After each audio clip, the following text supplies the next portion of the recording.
Hello everyone, I welcome you to this amazing platform of Unacademy Avengers. और आज के इस अमेजिंग से सेशन में हम आपकी न्यू एनसीईआरटी का जो सबसे पहला चैप्टर है स्क्वायर एंड क्यूब। पहले ये जो चैप्टर था ओल्ड एनसीईआरटी में भी था, तो ऐसा नहीं है ये कि सेशन जो है वो सिर्फ न्यू एनसीईआरटी वालों के लिए या सिर्फ ओल्ड एनसीईआरटी वालों के लिए, ये सभी बच्चों के लिए।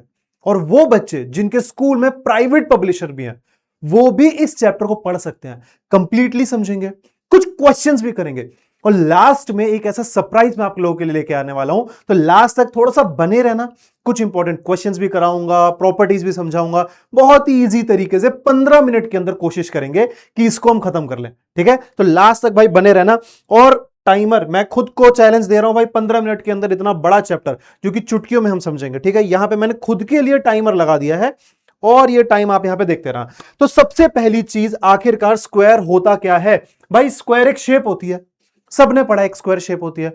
अब इस स्क्वायर शेप का जब पहली बार एरिया निकाला गया, क्या चीज ऑब्जर्व की गई कि यहां पे मान लेते हैं इसकी साइड है 5, इसकी साइड है 5, और इसको जब मैंने मल्टीप्लाई किया मेरे पास आया 25, जो कि आता है दो सेम नंबर्स को मल्टीप्लाई करने से। अब जब भी दो सेम नंबर्स को मेरे को डिनोट करना हो, मैं कैसे डिनोट करूं? तो मैंने बोल दिया कि भाई जितनी बार एक नंबर खुद से मल्टीप्लाई हो रहा है उसके ऊपर मैं उतना नंबर लिख दूंगा। 2 बार मल्टीप्लाई हो रहा है तो मैंने 2 बार यहां पे लिख दिया है। मान लीजिए अगर वो n होता तो n स्क्वायर हो जाता। इसी तरीके से बच्चे इसका जो उल्टा प्रोसेस होता है, यानी कि 25 से वापस 5 की तरफ जाने के प्रोसेस को हम रूट कहते हैं, वेयर एज इस 5 से 25 तक आने के प्रोसेस को हम स्क्वायर कहते हैं। ये तो था बच्चे हमारा बेसिक्स, जो आई होप आपको यहां तक बिल्कुल समझ में आ गया होगा कि आखिरकार स्क्वायर होता क्या है। और इसीलिए हमने इसका नाम स्क्वायर दे दिया, क्योंकि स्क्वायर में पहली बार ऑब्जर्व किया गया था।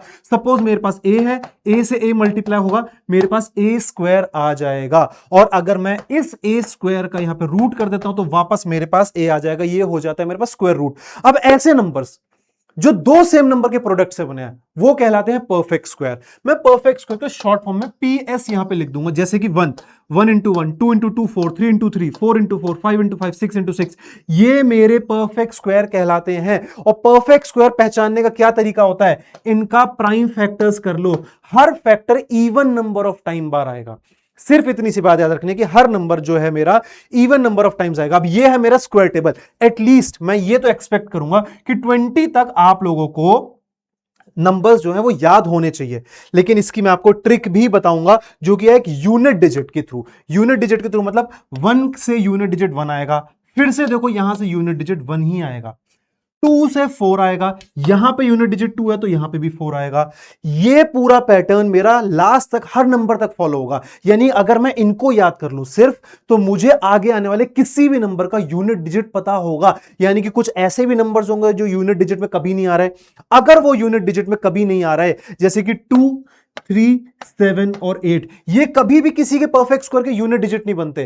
क्योंकि आप कोई भी देख लो, किसी भी दो सेम नंबर को मल्टीप्लाई करके 2 नहीं आएगा, 3 नहीं आएगा, 7 नहीं आएगा, 8 नहीं आएगा। दैट मींस अगर मैं आपसे पूछता हूं 432, ये क्या किसी का परफेक्ट स्क्वायर? आप देख के बोल सकते हो नहीं है। पहली प्रॉपर्टी याद रखना बच्चे, पहली प्रॉपर्टी। दूसरी प्रॉपर्टी क्या है कि मेरे पास परफेक्ट स्क्वायर में इवन नंबर ऑफ जीरोस होते हैं। ये याद रखना। अगर मैं आपसे कहता हूं 2 3 2 0 0 0, क्या ये परफेक्ट स्क्वायर? आप देख के बोल सकते हो इवन नंबर ऑफ जीरोस नहीं है, ये मेरा एक परफेक्ट स्क्वायर नहीं होगा। तो याद रखना मेरे पास हमेशा जो नंबर ऑफ जीरोस है वो इवन होने चाहिए। ये कुछ प्रॉपर्टीज भी अभी मैं आपको करा रहा हूं। जैसे कि दूसरी प्रॉपर्टी क्या है, ऑड का अगर मैं बच्चे यहां पे स्क्वायर करूंगा, आंसर मेरे पास यहां पे ऑड ही आने वाला है। वेयर एज अगर मैं इवन का स्क्वायर करूंगा, आंसर मेरे पास इवन ही आने वाला है। तो इनकी मदद से आप पहचान सकते हो कि क्या ये मेरा एक स्क्वायर होगा या नहीं होगा। ये मेरे पास एक और प्रॉपर्टी है। मान लो मेरे पास एक परफेक्ट स्क्वायर है 100, जो कि मेरे पास 10 का स्क्वायर है। अब अगर मैं इसका डबल कर दूं, यानी कि 2n, यानी अगर मैं इसको n मान लेता हूं तो 2n यानी कि 200, यानी किसी परफेक्ट स्क्वायर का ट्वाइस कभी भी एक परफेक्ट स्क्वायर नहीं होगा। याद रखने वाली बात है। और सबसे एक इंपॉर्टेंट और बढ़िया प्रॉपर्टी, परफेक्ट स्क्वायर कभी भी नेगेटिव नहीं होता। मतलब अगर मैं आपसे कहता हूं -16 जो है वो कैसे आया, किसका स्क्वायर है? तो किसी का नहीं है भाई। क्यों? क्योंकि मान लो मैंने +2 का स्क्वायर किया तो भी 4 आया, मैंने -2 का स्क्वायर किया तो माइनस माइनस प्लस होता तो अगेन, तो आंसर हमेशा ही मेरे पास पॉजिटिव आ रहा है। अब यहां से मेरे पास एक और कनेक्शन मिलता है, क्या? कि अगर मैं हमारे स्क्वायर नंबर्स यानी कि परफेक्ट स्क्वायर देखता हूं, वो मेरे कॉन्जिक्यूटिव ऑड नंबर्स के सम के बराबर है स्टार्टिंग फ्रॉम 1। आप यहां पर देख सकते हैं मेरे पास 1 का स्क्वायर है जो 1 के सम के बराबर है, मेरे पास 2 का स्क्वायर है तो पहले 2 ऑड नंबर्स, 3 का स्क्वायर पहले 3 ऑड नंबर्स, 4 का स्क्वायर नेक्स्ट मतलब पहले 4 ऑड नंबर्स। तो इस तरीके से अगर मैं देखता हूं तो जो मेरा परफेक्ट स्क्वायर होता है वो ऑड नंबर्स के सम से बना होता है, और जितने ऑड नंबर्स का सम होता है उतना ही उसका रूट होता है। यानी कि मेरे पास एक तरीका है यहां पे रूट फाइंड करने का, जो कि मैं आगे आपको बताऊंगा।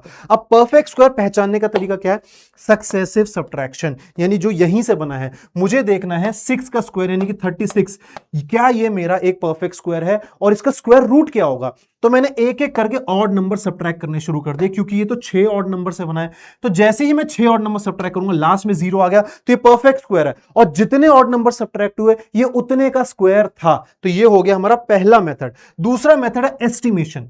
अब एस्टिमेशन मेथड होता है जो कि गेस वर्क पे काम करता है। इसके लिए प्रेम सर ने एक शॉर्ट डाला है, जाके देखना जरूर, इसी चैनल पर डाला है अभी रिसेंटली, है ना, वरना मैं एस्टिमेशन जरूर आपको बताऊंगा। फिर एक होता है प्राइम फैक्टर्स मेथड। आपको सबके प्राइम फैक्टर्स निकालने हैं और उनको 2-2 के पेयर में बना देना। जैसे कि मान लीजिए मेरे पास यही 36 है मेरे पास यहां पे, अब मैंने क्या करा, इसको 2 से करा 18 आया, फिर 2 से करा 9 आया, फिर 3 से करा 3 आया, फिर 3 से करा 1 आया। मैंने 2-2 के बना दिए, तो हर एक तो 2-2 का पेयर बनेगा, यानी इवन नंबर ऑफ फैक्टर्स होंगे। पहली चीज इससे ये प्राइम फैक्टर्स, जब वैसे मैंने 2-2 के पेयर बनाए तो ये मेरा एक परफेक्ट स्क्वायर है ही है। लेकिन नेक्स्ट चीज, अब हर एक पेयर में से वो नंबर मैंने बाहर निकाल लिया और इनको मल्टीप्लाई कर लिया 6, यानी कि 6 का स्क्वायर था मेरा 36। तो अगेन मैंने यहीं पे आपको एक स्क्वायर रूट निकालने के तीनों मेथड्स बता दिए हैं। और एक और मेथड होता है लॉन्ग डिवीजन मेथड, जो कि आपके सिलेबस से हटा दिया गया है। स्टिल इस चैनल पे मैंने उसके वीडियोस डाले हैं, जाके देखना जरूर। अगर आप कुछ एक्स्ट्रा की चाह रखते हो तो वो आपकी जो हंगर है ना वहां से पूरी हो जाएगी। थोड़ा सा ट्रिकी जरूर होता है। अब यहां पे स्क्वायर नंबर और ट्रायंगुलर नंबर्स के बारे में बताया गया है। ये है मेरे पास ट्रायंगुलर नंबर्स, जिनसे मेरी ट्रायंगुलर शेप फॉर्म हो रही है। हर लेवल पे एक एक कम मेरे पास मुझे दिखाई दे रहा है। लेकिन अमेजिंग पैटर्न ऑब्जर्व करने वाली बात क्या है, जब मैंने इसको इसमें ऐड किया तो देखा मेरे पास पिछले ट्रायंगुलर नंबर को ऐड करने से स्क्वायर नंबर बन रहा है। देखो 9 आ गया, ये देखो 9, फिर देखो यहाँ पे 16 आ गया, ये आ गया 16। तो आप यहां से एक चीज देख सकते हो कि पिछले ट्रायंगुलर नंबर को ऐड किया तो मेरे पास यहाँ पे स्क्वायर नंबर आ रहा है। अमेजिंग सी बात है भाई। स्क्वायर रूट निकालने के अगेन जो 3 मेथड्स हैं मैंने आपको बता दिए हैं। लॉन्ग डिवीजन मेथड एक्स्ट्रा एक मेथड है, ठीक है। अब कुछ क्वेश्चंस की तरफ अब हम बढ़ते हैं, ठीक है, कुछ क्वेश्चंस की तरफ अब हम बढ़ते हैं और कुछ क्वेश्चंस हम करेंगे। सबसे पहली बात, which of the following numbers is not a perfect square. मैंने क्या बताया था, 2 3 7 8, अगर ये हुआ यूनिट डिजिट तो वो तो पक्का नहीं होगा। हां, अगर ये नहीं हुआ तो मे बी चांसेस है, मे बी कि वो हो सकता है। तो अगर मैं यहां पे देखता हूं 2 7 और 8, तो ये मेरा हो सकता है। और यूनिट डिजिट है 9, 9 के साथ है 3 का स्क्वायर, है ना। तो यहां पे अगर मैं 2-2 के पेयर बना लेता हूं तो यूनिट डिजिट, अब एस्टिमेशन मेथड जरा ध्यान से देखो, 89 क्या ये 9 है, ये 3 से आता है। अब आगे क्या है मेरे पास 10, ये 10 किस किस के स्क्वायर के बीच में आता है, 3 का स्क्वायर होता है 9, 4 का स्क्वायर होता है 16, कम वाला चूज कर लो, यानी ये 33 का स्क्वायर हो जाएगा। चेक कर लेना एक बार जरा जाके, ठीक है। ये हो गया आपका एस्टिमेशन मेथड। अब आगे देखो, which one of the has the last digit 4। मुझे लास्ट डिजिट 4 चाहिए, तो देखो यहां पे 4 4 16 है ना, 8 8 64 यहां पे आ रहा है ना, 2 2 4 6 36 यहां पे नहीं आ रहा है। समझ में आया? सिर्फ यूनिट डिजिट मुझे कैलकुलेट करना है। बहुत ही इजीली आप ये काम कर सकते हो। How many numbers lie between the square of 16 and 17। ये आप लोगों के लिए होमवर्क है, कमेंट सेक्शन में बताना। 16 का स्क्वायर क्या होता है आइडेंटिफाई करो, इसका स्क्वायर क्या होता है 17 का स्क्वायर आइडेंटिफाई करो। सिंपल, उसको सब्ट्रैक्ट कर दो। लेकिन याद रखना, मुझे नंबर्स काउंट करने हैं, तो यहां पे एक नंबर बार बार काउंट हो रहा है, तो मुझे एक और बार एक्स्ट्रा, यानी इनके बीच का गैप नहीं निकालना, इनके बीच के नंबर्स निकालने हैं। तो ये चीज ध्यान से सॉल्व करके मुझे बताइएगा। चलिए आगे बढ़ते हैं। Find the smallest number that is divisible by each of the following 4 8 and 10। ठीक है, अब मुझे सबसे स्मॉलेस्ट नंबर निकालना है, तो 4 9 और 10। तो मैं सबसे पहले क्या करूंगा, इनका एलसीएम निकालूंगा। तो इनका जो एलसीएम हो जाएगा वो 180 आ रहा है मेरे पास, ठीक है। एलसीएम निकालना आप सभी को आता है, टाइम मेरे पास थोड़ा सा कम है, तो स्मॉलेस्ट स्क्वायर नंबर। अब 180 जो है मेरे पास एक परफेक्ट स्क्वायर बिल्कुल नहीं है, यानी कि मुझे इसको मल्टीप्लाई करना पड़ेगा 5 से, क्योंकि अगर आप हर फैक्टर को चेक करोगे वो 2 बार नहीं आ रहा है। ये जो 4 है 2 × 2, है ना, ये जो क्या है 3 × 3 है ना, ये 10 क्या हो गया 2 × 5, ठीक है। तो यहां पे इनका जो अगर मैं एलसीएम निकालूंगा तो वो 180 मेरे पास आ रहा है, यानी एक 5 अब भी मेरे पास कम है, यानी जो सबसे छोटा स्क्वायर नंबर होगा वो होगा मेरा 900। तो इस तरीके से क्वेश्चन आपके एग्जाम में आ सकता है। नेक्स्ट क्या है, find the smallest number by which 9408 must be multiplied so that the product is a perfect square and find the square root of the product. यानी मुझे सबसे पहले 9408 का प्राइम फैक्टर्स निकालने होंगे। तो 9408 अगर मैं यहां पे देखता हूं तो 9408, अगर आप इसके फैक्टर्स देखोगे तो बच्चे 2, 3 और 7 इसके प्राइम फैक्टर्स होंगे, ठीक है। तो ये मेरे पास बच्चे इसके प्राइम फैक्टर्स यहां पे आ जाएंगे, ठीक है। सॉरी यहां पे 2 आएगा, ये प्राइम फैक्टर्स मेरे पास इसके आएंगे 9408। तो अब अगर आप यहां पे ध्यान से देखोगे तो मेरे पास यहां पे सॉरी मैंने यहां पे एक मिस्टेक कर दी, यहां पे एक 3 नहीं होगा, ये होगा, ठीक है। ये होगा मेरे पास 9408, हाँ एग्जैक्टली ये होगा मेरे पास। अब 9408 जो मेरे पास यहां पे आया है, यहां पे हर मेरा जो फैक्टर है वो इवन नंबर ऑफ टाइम्स जो है वो रिपीट होना चाहिए। जैसे कि मैंने कहा यहां पे ये even number of times repeat हो रहा है, यहां पे even number of times repeat हो रहा है, लेकिन ये अकेला मेरे पास आ रहा है, यानी कि एक 3 मिसिंग है। जब एक 3 मिसिंग, अब मल्टीप्लाई पूछा गया तो मैं इसमें एक 3 से मल्टीप्लाई करूंगा, और अगर डिवाइड करने का क्वेश्चन दिया गया तो उस केस में मैं इस 3 को यहां से रिमूव कर दूंगा। यानी जैसे ही मैं इसमें एक 3 और मल्टीप्लाई करूंगा मेरे पास ये एक परफेक्ट स्क्वायर बन जाएगा। तो जैसे ही मैं 3 से मल्टीप्लाई करूंगा 28224, ये मेरे पास यहां पे आ रहा है, और इसका स्क्वायर रूट क्या होगा बच्चे 168 का, ये मेरे पास यहां पे स्क्वायर हो जाएगा। चलिए बच्चों आगे बढ़ते हैं, अब हम क्यूब तक आ गए हैं। सेम स्टोरी जो हमारे पास स्क्वायर में हुआ करती थी वही सेम स्टोरी बच्चे मेरे पास क्यूब में रहने वाली है कि ये क्यूब के वॉल्यूम से आया। अब मान लेते हैं इस क्यूब की मेरे पास साइड है n, तो इसका वॉल्यूम क्या हो जाएगा n इंटू n, यानी कि मेरे पास ये n क्यूब हो जाएगा। यानी कि n मेरा 3 बार मल्टीप्लाई हुआ तो यहां पे 3 आया, 4 बार होता तो 4 आ जाता। एक्सपोनेंट एंड पावर में आप ये चीज पढ़ोगे आगे जाके, ठीक है। अब यहां पे 1 से लेके 20 तक आपको कुछ याद होने चाहिए, 10 तक तो याद कर ही लो, और सेम यूनिट डिजिट का कंसेप्ट मेरे पास यहां पर भी लगने वाला, और उल्टा बेटर तरीके से, क्योंकि 1 में 1 आएगा, 4 में 4 आएगा, 5 में 5 आएगा, 6 में 6 आएगा, और 0 में 0 आएगा। दूसरी चीज 2 में 8 आ रहा है, 8 में 2 आ रहा है, आप देख रहे हो कैसे रिवर्स हो रहा है। 3 में 7 आ रहा है, 7 में 3 आ रहा है, और 9 में भी मेरे पास 9 यहां पे भी मेरे पास सेम आ रहा है। तो यूनिट डिजिट की मदद से आप देख सकते हो कि यूनिट डिजिट की मदद से क्या वो उसका सही परफेक्ट क्यूब होगा कि नहीं होगा, क्योंकि परफेक्ट क्यूब भी वही होता है, ऐसा नंबर जो सेम 3 नंबर के प्रोडक्ट से बनाओ। अब cube of all odd natural numbers are odd, ठीक है, फटाफट से करते हैं। Cube of all even natural numbers are even, same वही चीज है। Cube of negative is always negative, positive is always positive, यानी इसमें नेगेटिव अलाउड है। जब भी किसी रैशनल का क्यूब निकालना हो इंडिविजुअली, यानी यहां पे 2 का क्यूब कर दीजिए, यहां पे 3 का क्यूब कर दीजिए, और इसको मुझे कमेंट सेक्शन में आंसर जरूर दीजिए। चलिए अब यहां पे क्यूब कैसे फाइंड आउट होगा, क्यूब निकालने का तरीका है और पहले चेक करने का तरीका है कि हर फैक्टर 3 बार रिपीट होना चाहिए। यानी कि मैं प्राइम फैक्टर्स निकालूंगा, चेक करूंगा कि वो 3 बार रिपीट हो रहे हैं कि नहीं। जैसे यहां पे नहीं हो रहे हैं तो ये मेरा क्यूब नहीं है, लेकिन यहां पे हो रहे हैं, तो हर एक ग्रुप में से मैं एक 2 बाहर निकाल लिया, इसमें से एक 2 बाहर निकाल लिया, इसमें से एक 3 बाहर निकाल लिया, 3 2 जा 6 इंटू 2 12। तो ये यहां पे मेरे पास 12 का क्यूब रहने वाला है। आई सपोज यहां तक आप सभी को बिल्कुल क्यूब एंड क्यूब रूट निकालना बिल्कुल ईजी होगा। अब एक और मैंने इंटरेस्टिंग पैटर्न ऑब्जर्व किया, जैसे उसमें वो ऑड नंबर्स का सम था, इसमें भी ऑड नंबर्स का सम है, लेकिन जो ऑड नंबर यूज हो गए उसको यूज नहीं करना। जैसे 1 का क्यूब 1 का सम, 2 का क्यूब, अब देखो 2 का क्यूब है तो 2 ऑड नंबर्स आएंगे, बट नेक्स्ट 2 ऑड नंबर्स। ऐसे 3 का क्यूब अब 5 तक यूज हो गया, नेक्स्ट 3, 4 है तो 4 ऑड नंबर्स आएंगे, लेकिन 11 के बाद वाले 4 आएंगे। तो यहां पे आपको एक और इंटरेस्टिंग पैटर्न ऑब्जर्व हुआ है।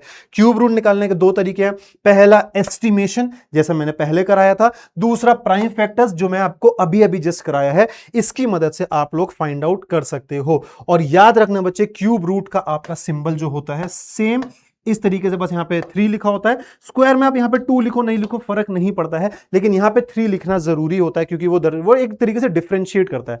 अब कुछ ट्रू एंड फॉल्स है ना, कुछ रैंडम ट्रू एंड फॉल्स के क्वेश्चंस कर लेते हैं। The cube of any odd number is even, भाई क्या ऑड फॉल्स होता है भाई, आप चेक करके देख सकते हो, है ना। एक ये वाला कर लेते हैं, the cube of 2 digit number may be a 3 digit number. The cube of 2 digit number क्या 3 डिजिट नंबर हो सकता है। मैं मान लो जो यहाँ पे 5 का ही क्यूब कर लेता हूँ, ये 125 हो जाएगा। तो एग्जैक्टली बच्चे ये ट्रू हो चुका है, ये यहाँ पे फॉल्स हो चुका है।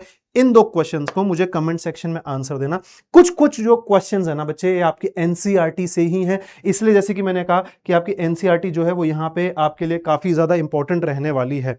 नेक्स्ट अगर मैं देखता हूं इस वाले क्वेश्चन को देखते हैं, ये आप क्यूब रूट प्राइम फैक्टराइजेशन की मदद से इजीली कर सकते हो, है ना। What number will you multiply 1323, है ना, 1323 to make it a perfect cube. अब अगेन मुझे इसके फैक्टर्स निकालने पड़ेंगे। सबसे पहले इसका फैक्टर हो जाएगा 3 क्यूब और 7 का स्क्वायर। अब यहां पे अगर मैं देखता हूं मेरे पास 7 का स्क्वायर है, 7 का भी ट्रिपलेट फॉर्म होना चाहिए था, यानी कि मुझे एक और 7 चाहिए। तो अगेन मैं प्राइम फैक्टर्स निकालूंगा और मेरे पास यहां पे 7, इसका ट्रिपलेट कंप्लीट हो जाएगा, तो 7 मेरा इसका यहां पे आंसर हो जाएगा। सो आई होप बच्चों यहां तक आपको बिल्कुल क्लियर हो गया। फटाफट से रिवीजन कर लेते हैं। ये 2D एरिया से आया, ये 3D वॉल्यूम से आया, इसका सिंबल ये रहने वाला है, इसका सिंबल ये रहने वाला है। मेरे पास यहाँ पे इवन नंबर ऑफ जीरोज होते हैं, यहाँ पे ऑड नंबर ऑफ जीरोज होते हैं। फिर यहाँ पे मस्ट फॉर्म है आइडेंटिकल पेयर, यहाँ पे 2 का पेयर बनता है, यहाँ पे 3 का पेयर मेरा बनेगा। नेक्स्ट यहाँ पे मेरे पास always an odd number of factors, यहाँ पे फैक्टर्स जो होते हैं ऑड नंबर होते हैं, can be even and odd, यहाँ पे फैक्टर्स कितने भी हो सकते हैं। और एक और लास्ट में आता है बच्चे एक taxi cab number. Taxi cab number होता है मेरे पास 1729, जो कि 2 अलग अलग तरीके से सम ऑफ क्यूब्स लिखा जा सकता है, यानी ये 1 क्यूब प्लस 12 क्यूब भी होता है और ये 9 क्यूब प्लस 10 क्यूब भी होता है, और ये मेरा एक टैक्सी कैब नंबर होता है। सो आई होप बच्चों आज के इस अमेजिंग से सेशन में बहुत मजा आया होगा, और अगर ऐसे ही अमेजिंग लेक्चर्स आपको और ज्यादा देखने हैं इस चैनल पर बने रहना, और इसके अगर आपको नोट्स चाहिए फटाफट से जाना है और यहां पे इस टेलीग्राम ग्रुप को ज्वाइन कर लेना है, वरना आपको डिस्क्रिप्शन में टेलीग्राम का ग्रुप मिलेगा, जाओ और अभी के अभी ज्वाइन करो, क्योंकि आप लोगों के लिए बहुत अमेजिंग बैचेस जो हैं जिसमें से अमेजिंग रिजल्ट्स आते हैं वो भी स्टार्ट हो चुके हैं। और उन बैचेस को ज्वाइन क्यों करना ज्यादा कॉस्ट में, जब आप कम प्राइस में भी ज्वाइन कर सकते हो। बस आपको ये कोड लगा देना है AFH100, तो फटाफट से जाइए और इन बैचेस को ज्वाइन कर लीजिए। अमेजिंग 50-60% का आपको डिस्काउंट मिलेगा। मिलेंगे हम एक और अमेजिंग से लेक्चर में। बाय बाय बच्चों एंड टेक केयर।